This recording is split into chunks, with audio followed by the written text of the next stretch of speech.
Mutton biryani খেতে ইচ্ছা করছে কিন্তু হাতে একটুও সময় নেই? তাহলে চলুন আজকে আমি আপনাদের সাথে শেয়ার করি কিভাবে চট জলদি মাটন বিরিয়ানি রান্না করবেন। বাই দ্য ওয়ে, আমি আপনাদের Trisha, welcome to my channel Trisha স্ট্রিটে। আর আজকে আমি বানাচ্ছি মাটন বিরিয়ানি। তাহলে চলুন শুরু করা যাক। প্রথমেই কড়াইতে আমি বেশ কিছুটা সাদা তেল দিয়ে দিচ্ছি, আর তেলটাকে আমি ভালো করে গরম করে নেব। এবার তেলটা গরম হলে আমি 4টে পেঁয়াজের কুচি দিচ্ছি, দিয়ে ভালো করে ভেজে আমি বেরেস্তা বানিয়ে নেবো। বেরেস্তা ভাজা হয়ে গেছে, এবার একটা প্লেটের মধ্যে আমি এটাকে তুলে রাখবো। এবার একটা বলে আমি 600 গ্রাম মতো মাটন দিয়ে দিচ্ছি। এবার এতে স্বাদ মতো নুন, 1 চামচ মতো হলুদ গুঁড়ো, 1/2 চামচ মতো জিরে গুঁড়ো, 1/2 চামচ মতো ধনে গুঁড়ো, 1 চামচ মতো বিরিয়ানির মশলা, 1 চামচ মতো কাশ্মীরি লাল লঙ্কার গুঁড়ো, অল্প একটু চিনি, 2 চামচ আদা রসুন কাঁচা লঙ্কা বাটা, 4 থেকে 5 চামচ ফ্যাটানো টক দই, কিছুটা বেরেস্তা দিয়ে দিচ্ছি, 3 থেকে 4 চামচ মতো বেরেস্তা ভাজার তেল দেবো, দিয়ে ভালো করে মিশিয়ে আমি 10 মিনিটের জন্য এটাকে রেস্টে দেবো। আচ্ছা, আমি এখানে 700 বিরিয়ানির চাল নিয়েছি। দোকানে গিয়ে বললেই আপনাদের বিরিয়ানির চালটা দিয়ে দেবে। এবার এর মধ্যে জল দিয়ে ভালো করে 3-4 বার করে ধুয়ে নিচ্ছি।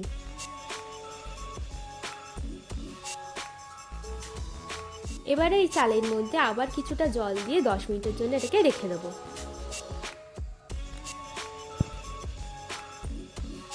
দেখুন আমাদের মাটনটা কিন্তু হয়ে গেছে, আর এই সাইড দিয়ে কি সুন্দর একটা লাল তেলও বেরিয়েছে। এবার আমি মাটনটাকে প্রেসার কুকারের মধ্যে দিয়ে দেবো, দিয়ে মাটনটাকে আমরা ভালো করে একটু সময় ধরে কষিয়ে নেব। দেখুন আমাদের মাটনটা কিন্তু ভালোভাবে কষে গেছে। এবার আমি এই মাটনটার মধ্যে 8টা পিস আলু দিয়ে দিচ্ছি, মানে 4 পিস আলুকে আমি মাঝখান দিয়ে কেটে 8 পিস করে নিয়েছি। এবার আলুটাকেও আমি ভালো করে কষে নেব। এবার এর মধ্যে আমি পরিমাণ মতো জল দিচ্ছি, যতটা মাটন আর আলু আছে ঠিক সেই অনুযায়ী কিন্তু আপনারা জলটা দিয়ে দেবেন। এবার ভালো করে মিশিয়ে আমি ঢাকনা দিয়ে এটা মাটনটাকে হতে দেবো।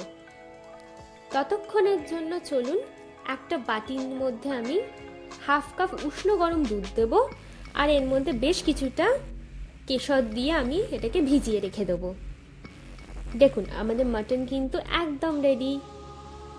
এবার হাঁড়িতে পরিমাণ মতো জল দিয়ে তাতে স্বাদ মতো নুন, 2টো তেজপাতা, অল্প দারচিনি, 3টে এলাচ, 3টে লবঙ্গ, 1/2 চামচ মতো গোটা গোলমরিচ দিয়ে জলটাকে আমরা ফুটিয়ে নেব। এবার এর মধ্যে আমি চালটা দিয়ে দিচ্ছি, দিয়ে ভালো করে প্রথমে একটু মিশিয়ে ভাত বানিয়ে নেব। চলুন এবার বিরিয়ানি হাঁড়িটা রেডি করা যাক। তার জন্য বিরিয়ানি হাঁড়ির মধ্যে আমি 1 চামচ মতো ঘি দিয়ে দিচ্ছি, আর বিরিয়ানি হাঁড়ির চারিদিকে আমি ঘিটাকে ভালো করে লাগিয়ে নেব।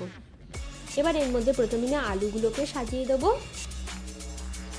এবার এর ওপরে দেবো মাটনটা, দিচ্ছি 8টা আলু বোখারা, স্বাদ মতো নুন, স্বাদ মতো চিনি দিয়ে দেবো, 1 চামচ মতো বিরিয়ানির মশলা, কিছুটা বেরেস্তা, 2 থেকে 3 চামচ মতো ধনেপাতা, 1 চামচ মতো গোলাপ জল, 1 চামচ মতো কেওড়ার জল, অল্প একটু মাটনের ঝোল দিয়ে দিচ্ছি। এবার আমি ভাতটাকে ওর ওপর দিয়ে সুন্দরভাবে ছড়িয়ে দেবো। এবার তার উপরেও স্বাদ মতো নুন, স্বাদ মতো চিনি দিয়ে দেবো, 1 চামচ মতো গরম মশলার গুঁড়ো, 1 চামচ মতো গোলাপ জল, 1 চামচ কেওড়ার জল, দিচ্ছি একটু কেশর ভেজানোর জল, আর কেশর ভেজানোর জলের মধ্যে একটু আতর ছিল, আমি সেটা দেখাতে ভুলে গেছি। এবার 1 চামচ মতো ধনেপাতা, বাকি বেরেস্তাটা, আর দেবো 2 চামচ মতো ঘি দেওয়ার পর এটাকে 10 মিনিটের জন্য একদম কম আঁচে আমরা দমে দেবো। দেখুন আমাদের বিরিয়ানি কিন্তু একদম রেডি। চলুন এবার এটাকে সার্ভ করা যাক। আমার ভিডিওটি যদি আপনাদের ভালো লেগে থাকে তাহলে প্লিজ একটি লাইক করবেন, প্রচুর শেয়ার করবেন, আর এরকম আরও ভিডিও পেতে আমার চ্যানেলটিকে সাবস্ক্রাইব করবেন। নমস্কার।